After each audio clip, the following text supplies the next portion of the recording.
दोस्तों, आप लोगों को क्या लगता है? अनुराग कश्यप जो कि ब्राह्मण के खिलाफ बहुत कुछ बोल गए इस फिल्म फूले वाले मैटर में, और ब्राह्मणवादी सोच के लोग मनोज मुंतशिर हों या फिर कुमार विश्वास हों या फिर सुदीप बोला हों, ऐसे जो लोग हैं, इस मानसिकता के जो लोग हैं, वो आपको क्या सही में असल मायने में क्रांतिकारी लगते हैं? और अनुराग कश्यप जो कि एक फिल्म डायरेक्टर, एक फिल्म निर्माता, एक पटकथा लेखक हैं, वो क्या आपको देशद्रोही लगते हैं? क्या वो जो भी कुछ बोल रहे हैं, क्या वो ब्राह्मण या अपने वर्ग के खिलाफ हैं क्या? अब आप में से बहुत सारे लोग होंगे जो जानना चाहते होंगे कि दरअसल अनुराग कश्यप किस जाति, किस धर्म के हैं। तो बता दें कि धर्म तो वही है जो आप सबका है, बहुत से लोगों का है, हिंदू धर्म। और हिंदू धर्म में उनका जो कुल गोत्र है वो भी बड़ा कोई छोटा नहीं है भैया, वो भी एक अच्छे खासे रसूखदार जाति से बिलोंग करते हैं। उनके पिताजी का नाम आप लोगों को जानकर शायद खुशी भी होगी, श्री प्रकाश सिंह नाम हुआ करता था। और उनके पिताजी यहीं गोरखपुर जनपद में जेई थे, यानी कि इंजीनियर, विद्युत विभाग में, उत्तर प्रदेश विद्युत विभाग में इंजीनियर थे। 10 सितंबर 1972 को अनुराग कश्यप का जन्म इसी गोरखपुर उत्तर प्रदेश में हुआ था। और उस समय अनुराग कश्यप का नाम अनुराग कश्यप तो बिल्कुल भी नहीं था। अनुराग कश्यप इस बात को स्वयं बताते हैं कि उनका 1978 तक रिंकू सिंह नाम हुआ करता था, क्योंकि उनके पिता ने 78 के बाद से सिंह टाइटल या सरनेम हटाकर कश्यप रख लिया था। ऐसा क्यों हुआ?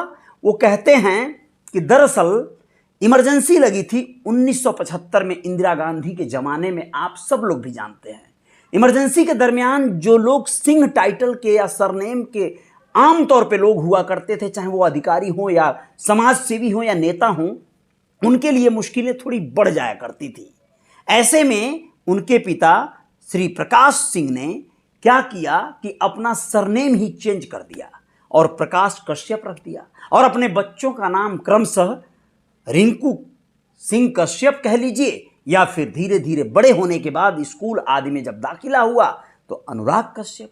उनके भाई अभिनव कश्यप भी हैं। जी हाँ, अब आपको लोग बताएं, अनुभूति कश्यप उनकी बहन का नाम है। अब आप लोगों को यह जानकर भी खुशी होनी चाहिए कि अनुराग कश्यप जातिवादी सोच वाले व्यक्ति तो बिल्कुल नहीं है। हम अपनी जातियों का गुमान में आकर सिर्फ बड़प्पन बतियाएं, हम अपनी सेखी बघारें, ये सोच अनुराग कश्यप की बिल्कुल भी नहीं रही है। अगर हमारी जाति, हमारे कुल खानदान के लोगों ने कहीं कोई त्रुटि की है तो छाती ठोक कर उसे स्वीकार करने की कुवत अनुराग कश्यप जैसे लोगों में ही हो सकती है, न कि कुमार विश्वास में या फिर सुदीप भोला जैसे कवि में या फिर मनोज मुंतशिर जैसे गीतकार या कवि में। अब आप लोग ऐसे समझिए कि अगर आपके पूर्वजों ने कोई त्रुटि की हो, कोई भी विडंबना, कोई भी ऐसी कार्यक्रम किया हो जो कि असहज रहा हो, जैसे ब्राह्मण की बात की जाए, ऐसा बिल्कुल भी नहीं है कि हर ब्राह्मण ही गलत हो सकता है। ब्राह्मण चंद्रशेखर आजाद भी थे, जो हम लोगों के लिए बहुत ही अविश्वसनीय ऐसी यादें रखकर चले गए, जो क्रांतिकारियों में सर्वोपरि उन्हें कहा जा सकता है। तो उन्हें तो देश सल्यूट करता है। लेकिन जहां पर अनुराग कश्यप की बात आती है, वह सिंह सरनेम वाले व्यक्ति हैं, इसका मतलब सवर्ण जाति से ही आते हैं। तो उन्होंने अपने ही फिल्म गैंग ऑफ वासेपुर में रामधार सिंह उस फिल्म के नेगेटिव कैरेक्टर का नाम रखा है। आप लोगों को ये तो पता ही होगा कि रामधार सिंह कोई ऐसा एक्चुअल रियल कैरेक्टर नहीं रहा, ये काल्पनिक फिल्म है। ये जो कहानी है गैंग ऑफ वासेपुर, वो कोई सच्ची घटना पे नहीं आधारित है, वो अनुराग कश्यप के मन मस्तिष्क से उपजी हुई एक कहानी, एक पटकथा है। रामधार सिंह को विलन क्यों बनाया? क्यों नहीं वो किसी ऐसे व्यक्ति को विलन बना देता? उसके जो भी कैरेक्टर, जो हीरो हैं, वो तो सब मुस्लिम हैं। ऐसा क्यों किया अनुराग कश्यप ने? अब आप कह सकते हैं सेकुलर हैं, इस सोच के हैं, ऐसा नहीं होता है। अनुराग कश्यप वो हैं जो कुरीतियों पे प्रहार करने वाले लोग हैं, कुठाराघात करने वाले लोग हैं, वह करारा तमाचा जड़ने वाले लोगों में से हैं।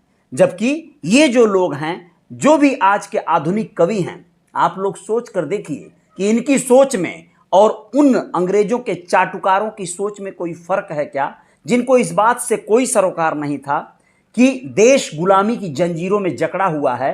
क्रांतिकारी जो देश के लिए लड़ रहे हैं, आज़ादी के बिगुल फूंके हुए हैं, उनको गिरफ्तार करने और फांसी पे चढ़ाने के लिए अंग्रेज अफसर बिकलाए घूम रहे हैं, और उन्हीं की चाटुकारिता और मुखबिरी करके कुछ लोग सिर्फ अपना घर, अपना रसूख बढ़ा रहे थे, अपने धन वैभव को बढ़ा रहे थे। आज के तारीख में भी आप लोग अपने दिल से पूछिए और इन कवियों से पूछिए जो देश और राष्ट्र हित की बात करते हैं, देश को उकसाकर क्या ये सिर्फ पैसे और धन उगाही नहीं कर रहे हैं? क्या डॉक्टर कुमार विश्वास अपने शोज और बड़े बड़े जो कार्यक्रम करने जाते हैं, चाहे वो कवि बनते बनते रह गए या कवि राष्ट्र कवि बनते बनते रह गया और राम भक्ति की ओर लेकर लोगों को जाने लगा, यानी कि राम कथा की ओर जो है पूरी तरह से अपने आप को उतार दिए। मैं उनकी निंदा नहीं करना चाहता हूँ, राजन जी महाराज भी एक राम कथा वाचक हैं और वह पूरी तरह से राम कथा वाचक हैं, न कोई ढोंग न कोई तमाशा। लेकिन आप समझ सोचिए कि डॉक्टर कुमार विश्वास क्या कोई मुफ्त में इस तरह का शिविर लगाते होंगे क्या? लाखों लाख रुपए लेकर यह लोग अपना कार्यक्रम करने जाते हैं। सुदीप भोला जो कि एक कवि हैं, वह क्या अपने कार्यक्रम बिना पैसे के करने जाते होंगे क्या? क्या मनोज मुंतशिर कोई रुपए पैसे लिए बगैर कोई अपना एक स्टेज शो साझा कर सकते हैं क्या? बिल्कुल भी नहीं। ये लोग पैसे के लिए जान गए हैं कि इनको जो फॉलो करने वाली आबादी है वो किस कदर इनको धनवान बना रही है। यानी उन्मादी भाषणों को देकर यह लोग एक कंटेंट परोस रहे हैं। उस कंटेंट को हमारे देश के बहुत सारे ऐसे लोग जिनको नफरत पसंद है, जिनको इस तरह की जलालत पसंद है, जिनको बंटवारे की राजनीति पसंद है, वह लोग इनके भाषणों को साझा कर रहे हैं, शेयर कर रहे हैं, और यह लोग अपने पूर्वजों की गाथा गा दे रहे हैं, गाथा मढ़ दे रहे हैं। तो हमें लग रहा है कि हमें गौरवान्वित होना चाहिए। हमारे ही पूर्वजों में कुछ लोग अगर कहीं कोई त्रुटियां किए हैं तो उन त्रुटियों को भी परोसने का काम करती है फूले जैसी फिल्म और अनुराग कश्यप जैसे निर्माता, निर्देशक, या फिर अनंत महादेवन जैसे डायरेक्टर भी। तो मैं आप लोगों से आज यही कहना चाह रहा था कि अनुराग कश्यप जातिवादी नहीं है।